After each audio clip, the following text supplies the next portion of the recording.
Today should be the last day on the house pad site. I finally finished getting that big pile moved out of the way. I didn't end up filming all of it because it got extremely monotonous, but this is the corner of the carport, so I tried to cut it where everything will drain around that side but still be flat enough if they need to get back in there with anything. So I tried to kind of blend and shape that hill where it's the easiest to mow and what I kind of thought looked the best or worked. So just kind of feathered it out into there. I need to make like a final pass, probably over everything, and just kind of slick this off a little bit. And then I got the fire, dug a hole and pushed it in last night.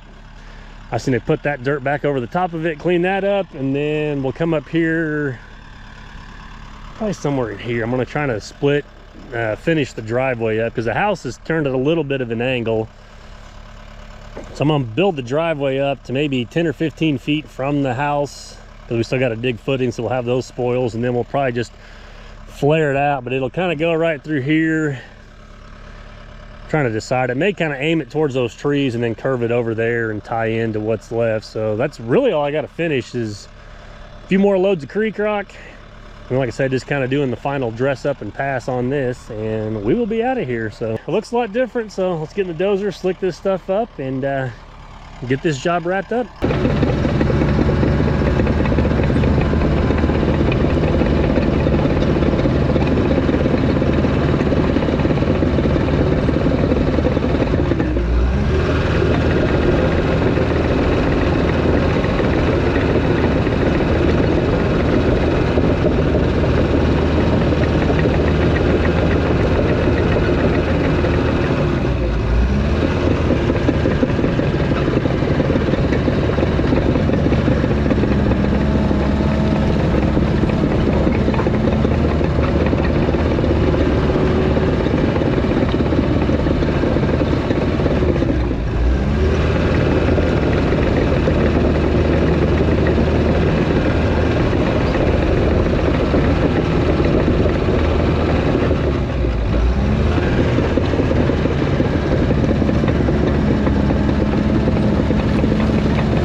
well, we got all that kind of bladed off, and then I started cutting the driveway. I figured I'd finish this, get the creek rock in here, and then I'll probably just jump back in the dozer. Not that I need to, but just I like how everything looks better when it's tracked in. So I'm gonna get the loader now and kind of clean up these edges and cut out this driveway.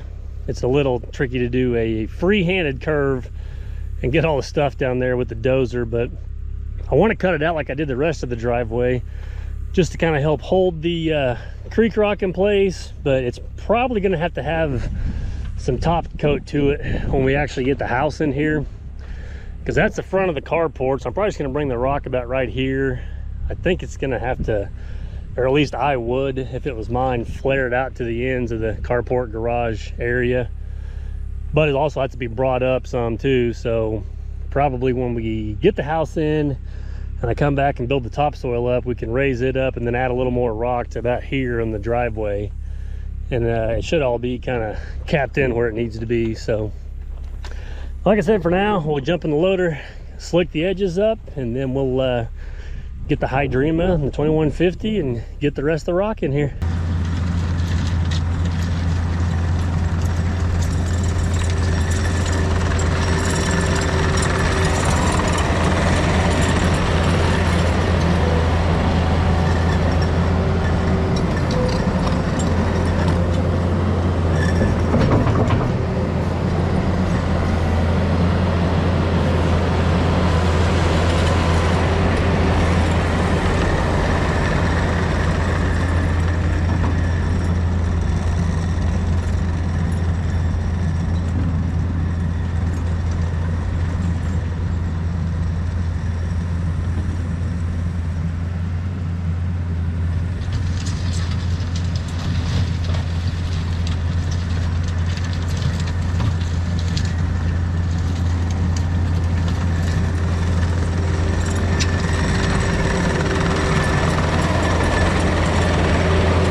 Here is the finished job in the daylight.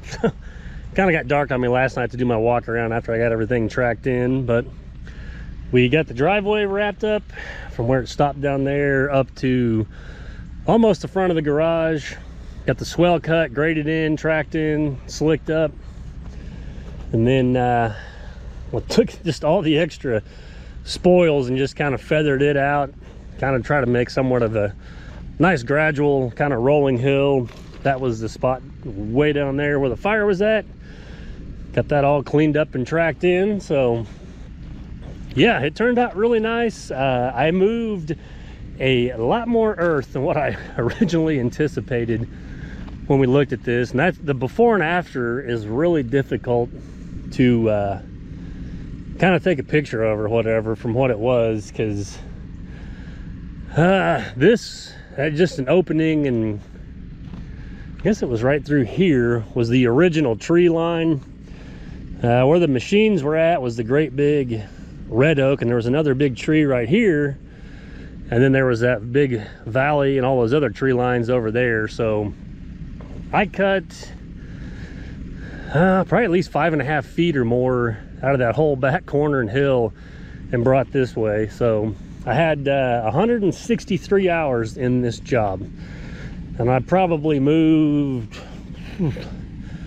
I'd say 200 and 250 loads in the Hydrema equivalent to what I dozed out and pushed around here and stuff. So, because before it had a pretty good dip right through there where that driveway came down. Now it's just a lot more flat and kind of gradual and stuff like that. But yeah, it's kind of tough to stand back and basically take a picture in the same spot before to what it looks like now. So, but they should have nice workable space and a nice big yard now. So especially taking those trees out and opening that up will get them plenty of rooms. They're going to put their house kind of turned slightly, and then the propane tank and stuff's in the back, so they were worried about access to get something back in there. But Steve's guys kind of painted out the line. They're going to have like a little I guess a covered carport, and then the garage is behind there, and this is what they're kind of thinking it will be the start. So we'll be back, I don't know, a couple weeks probably to dig footings.